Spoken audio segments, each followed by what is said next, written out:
welcome back to BKTV News. We have lots of lovely segments for you today, including some about the Board of Education, the new athletic director, information on telehealth, our sister program, journalism, and the newest, freshest, and the spiciest episode of What's Cooking Yet. So keep watching, everyone.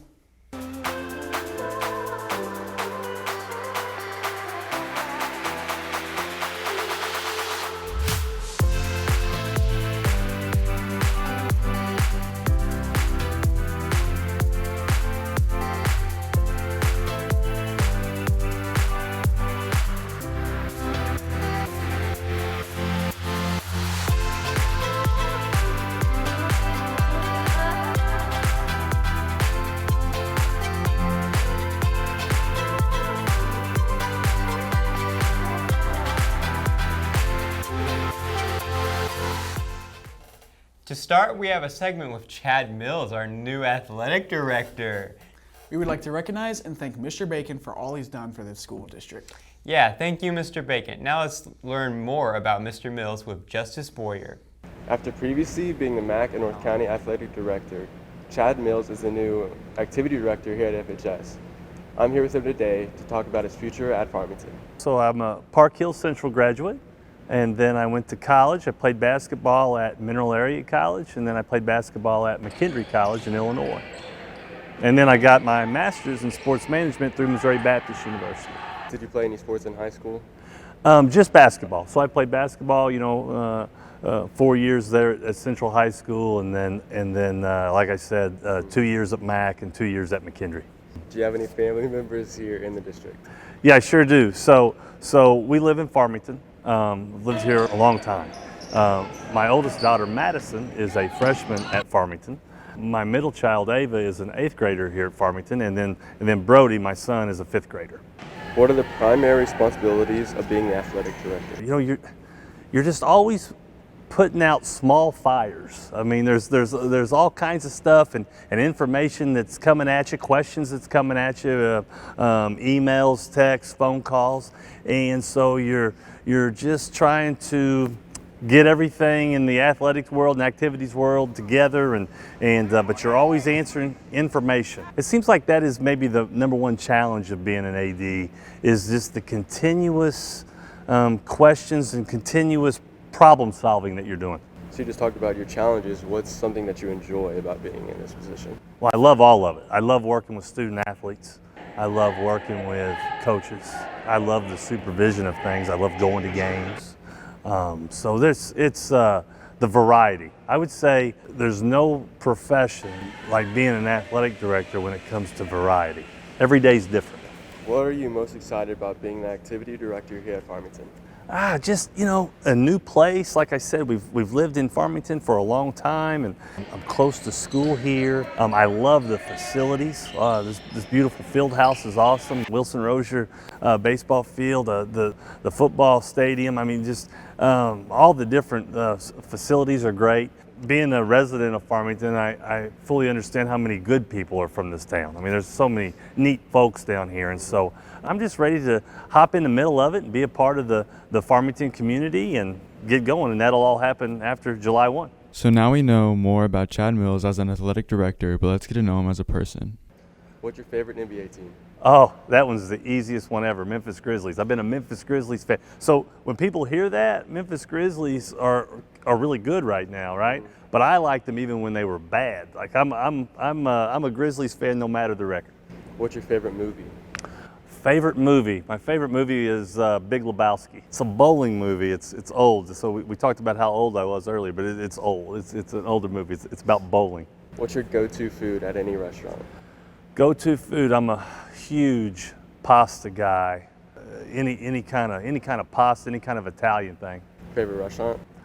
Anything on the hill in St. Louis is awesome. I like Ragazzi's up there. I like Maggiano's over by the Galleria. Locally, I like the Pasta House. What 3 things would you take if you were stranded on a deserted island? Well, you'd need some music probably. And so, I'd probably grab some sort of music device to kill time. I guess if I could take, like a television, so I'd need some sporting events on TV to pass time, right? I guess I'd take my family to hang out with. So we got the family there, we got some TV going, we got some music going, we're good. If you could be any animal, what would you want to be? A lot of people are either cat people or dog people. I guess you know, we have 3 dogs. I guess I would be a dog. I don't What know. kind of dog? We've got one of those, you know, part somethings like something doodle, right? Golden doodle. You know, we got one of those. He's my favorite dog we got. Yeah. What's your favorite memory as a kid? You know, it would have to be sports related, I'm sure. You know, I got to share in a whole lot of neat stuff with Dad over the years. My dad is a career coach, coached basketball for 40 years. And so at kindergarten up, I used to sit on the sidelines with Dad and watch him do his thing as a coach. And that's kind of when I fell in love with the profession of coaching. You know, I coached for 13 years before I got into being an AD. And I would say growing up, my favorite thing was sitting on the sidelines with Dad and watching him do his thing. All right, that's all we got today. Appreciate you, man. Good luck with your new position. Thank you. I appreciate it. Glad to be here. Reporting live from BKTV Studios, I'm Justice Boyer. Thank you, Justice. So I've heard about the Board of Education. Well, what do they do, Trent? I'm not really sure, but now we go to Brian Kaiser, who interviews former board president Jerry Freeman. Hello, FHS. My name is Brian Kaiser, and I'm here with Mr. Freeman. He is the president of the school board. But not many people know how the school board actually works or what it does. I'm Jerry Freeman, and like I say, I am president of our School Board of Education this previous year, and my term will be ending up soon. I have been around Farmington for 50 plus years. Our family, my kids, went through Farmington school system. What is one thing you want people to know about the board? The one thing that people are interested in knowing about our board is that the Board of Education, we have 7 members. We work in conjunction with our superintendents and our staff, teachers, and members of our community. And plus, our number one thing that we are here for as a board member is our students. Our students are the most important thing that our education system at Farmington has. It's the student body. We are here for them. A common misconception is that the school board members get paid, but this, however, is not true. How did you get to be on the school board? Well, I thought about wanting to be a member of our school board for a lot of years, but my job did not allow me the time to put with the amount of time that it takes to be a member of the board. I feel strongly about public service, and public service, like I said, can be many things other than just being on a local school board. How does your position differ from a regular school board member? Well, as president, and of course this is a rotating position every year, you are very involved with the agenda that is before everybody, you know, the board members and the community people that show up for our meetings. You have an agenda, and you're involved in that, getting the agenda set for what particular items has to be discussed that night at the meeting.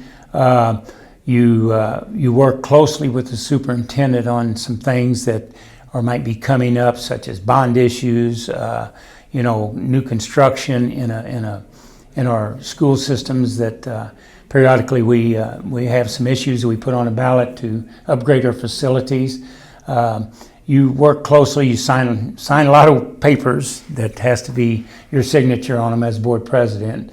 And mainly to me, I think my biggest thing is I just want to be a support to all of our board members and our employees, superintendent and staff, and our district patrons. Okay, thank you. That is all the questions I had. All right, well, thank you for having me very much, Brian. You guys do a great job here. Thank you. All right. With the recent municipal election came new officers of the Board of Education. Our newly elected board president is Kurt Bauke, the new vice president is Jeff Lawson, and the new treasurer is Carrie Noble.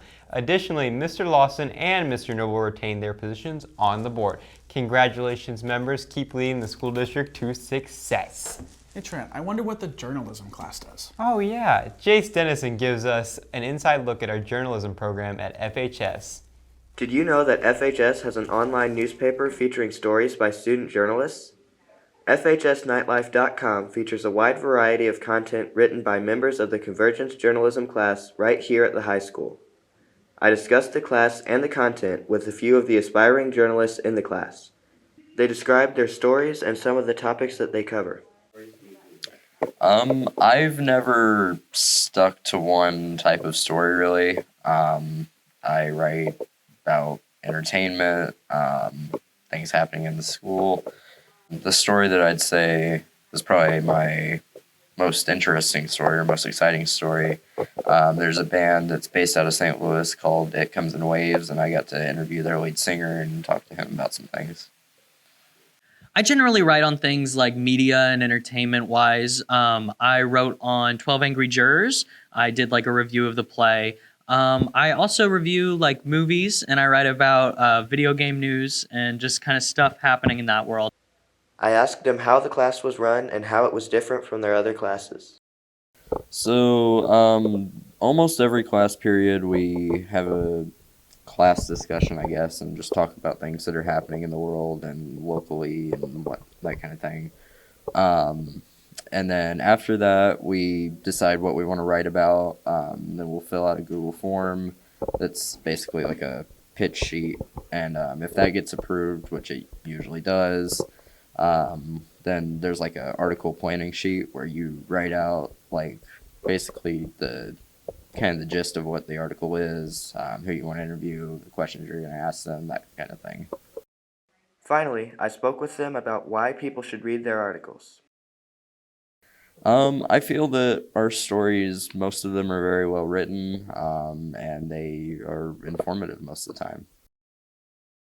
Well, everyone here writes about different things, and it's not just like only like within FHS. Like everyone writes about controversial topics, and some of them are, opinionated, but they're also very factual. And if like you're looking for something specific that maybe doesn't have to do with FHS, I'm sure you could find a story that someone has done over that.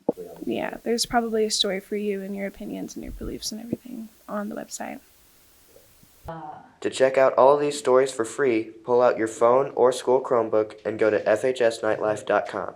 Signing off for BKTV News, I'm Jace Dennison. I didn't know journalism was so cool. Yeah, thank you, Jace. Next up, we have information about telehealth at some of our schools. Yeah, wait. Hazel? What's Hazel Health? Yeah, let's find out with Ona Groot and Caleb Truman. What is up, FHS? My name is Caleb Truman, and I'm here today with representatives of the Hazel Health Group. We are here today to talk about the telehealth program. So to start things off, because I love simple questions, what is the telehealth program? Yeah, thank you, Caleb. It's a program that we just started with Farmington about several weeks ago that would allow students to, when visiting with Nurse Roth, if Nurse Roth feels it would be helpful to have a doctor look at a student for a condition, she can have a doctor look at the student through an iPad-based system and hopefully help the student feel better, get back to class, and not miss any school. Okay, so would I need parent permission to do this? Do I need parents to sign off on this, or a guardian? Yeah, so absolutely. We need parent permission for you to see a doctor, just like I need parent permission and doctor's signature to give any kind of medication at school anyway. So it's optional. You don't have to sign up. But if you do want to participate in the visits, I need permission. Okay. But so we're trying to get a doctor onto an iPad. Would this cost us anything? Would this cost the patient anything to get the visit to go? No. There's no cost. No, No cost at all. Okay, that's fantastic. Are there any requirements or qualifications? Can I go in for just a headache, or do I need to have a legitimately bad problem? No. So you just need to be a student of Farmington School District. So I see students every day for a wide range of small minimal symptoms to emergency symptoms. So whatever it is, just come and see me and we'll sort through it. So let's say I wanted to see my regular doctor, but he wasn't available for whatever reason. Who would I see then for a telehealth visit? So we have a team of board-certified Missouri physicians that we work with that are Hazel doctors, essentially. So when you have a Hazel visit, you would see one of our doctors. So you likely would not see your family doctor.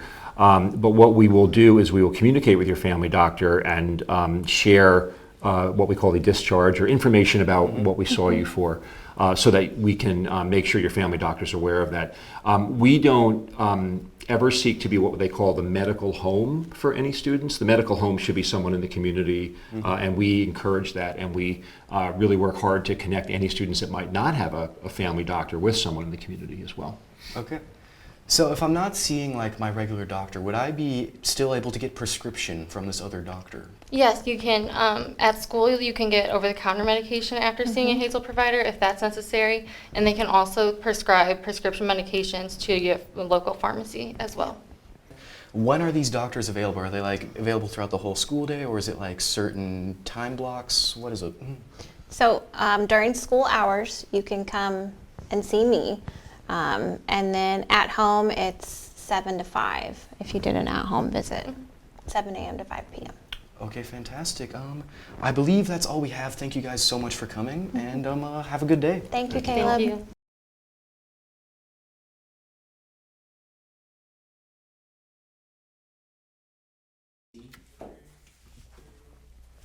Now I know about Hazel Health at Farmington. Thank you, Caleb and Owen. Yep. Now let's call Guy because we're on the road to Flavortown. That's right. Let's go to Sam Morrow and Chris Orr, who are making fish for What's Cooking. What's up, gamers? Welcome back to another episode of What's Cooking. In today's episode, we're going to be trying something a little bit different. We're going to be catching, preparing, and eating catfish. But first, let's get some input from the students. Bradley, what is your favorite kind of fish? Paul Lewis. All right. I like the slurp fish. That's my favorite type of fish. It is from Fortnite. John, what is your favorite kind of fish? Yes. JP, what's your favorite kind of fish? Slurp fish. Fortnite. Slurp fish. Slurpy fishy? Yeah. I do like some salmon. What is your favorite kind of fish? Catfish. Gucci Wallace, what is your favorite kind of fish? Cod. Good answer. Kaden, what's your favorite kind of fish? Goldfish. Goldfish. Hey, that's a good one. What's your favorite kind of fish? Floppy fish. That's a good one. What does that mean? What's your favorite kind of fish? I like the kind that swim. What is your favorite kind of fish? Salmon. Oh, Austin, we gotta get Austin. Hey, Austin, what's your favorite kind of fish? The gold kind. All right. What is your favorite kind of fish? Orange. No, rainbow fish. All right. No. Okay. And now that we're here at Angler Park, let's go ahead and catch catfish.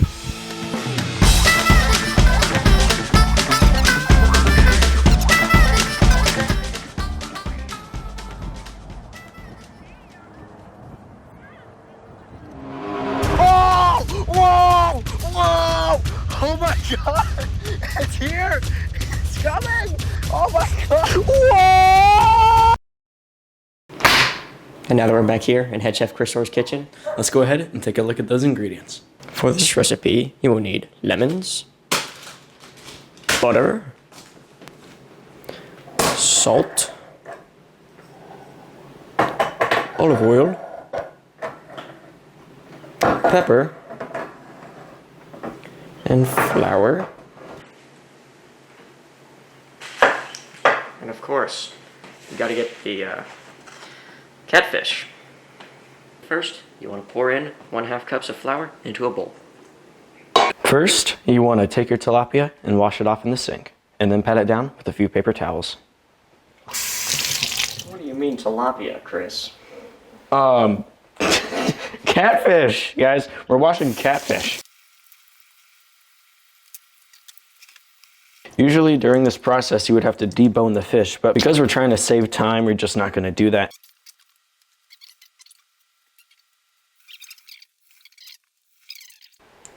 Next, what you want to do is that you want an eyeball, or just use a tablespoon of oil in medium-high heat.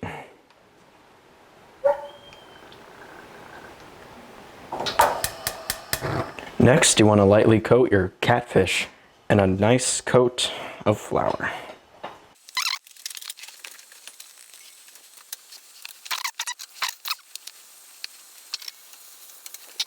This is disintegrating.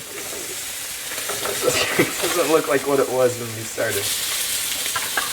Oh my god!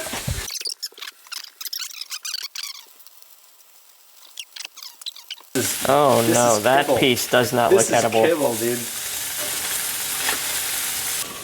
I wouldn't serve this to a prisoner.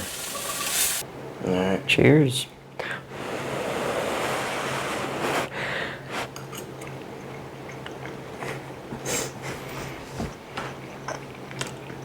It's, I mean, yeah, it's pretty good. Good job, guys. You know what? It's not as bad as I thought it was going to be. Yeah, I mean, like, I've had worse fish. No. Wow. That was terrible. I know. We could have done better than that. I mean, yeah. That's it for this BKTV Live, and none of this is real. That certainly looks appetizing, to say the least. Before we go, we have a few announcements. Celebrating birthdays today is Parker Dean. On Saturday, we have Tyler Redmond, Aubrey Husky, and Joey Crabtree. And on Sunday, we have Kason Tacker and Parker Shint. Happy birthday from BKTV. Don't forget to get your birthday selfie with Dr. Lamont. Let's check out what's happening in sports. What's going on, Night Nation? I'm Ari Woodson here with your Friday and the weekend Black Knight Sports Report. First this Friday, we got the varsity baseball team is at home with the Wood Bat tournament going on. For the Wood Bat tournament, there's going to be games at 4:30 and 7. Make sure to pop out and come support the Knights. Next, we got the co-ed varsity track team. They're going to be at home for the conference meet. That'll be starting at 4 o'clock. Come support the Knights. Next, we got the girls varsity soccer team. They're going to be away at Jackson, only varsity, and they'll be playing at 5:30. Good luck. Let's have a great weekend. Go Knights. Senior library books and fines are due May 4th. May the 4th be with you. Freshmen through junior library books are due May 13th. HOSA is teaming with American Red Cross for a blood drive Friday, May 6, 7:30 a.m. to 1 p.m. Students and community members can sign up now to donate. Students 16 and older can donate with parent/guardian consent. Students may pick up information from Nurse Roth's office during 5th hour. The deadline to register for the June ACT test is this Friday, May 6th. Visit act.org to sign up today. Well, that's all the time we have today. And as always, thanks for tuning in to BKTV News.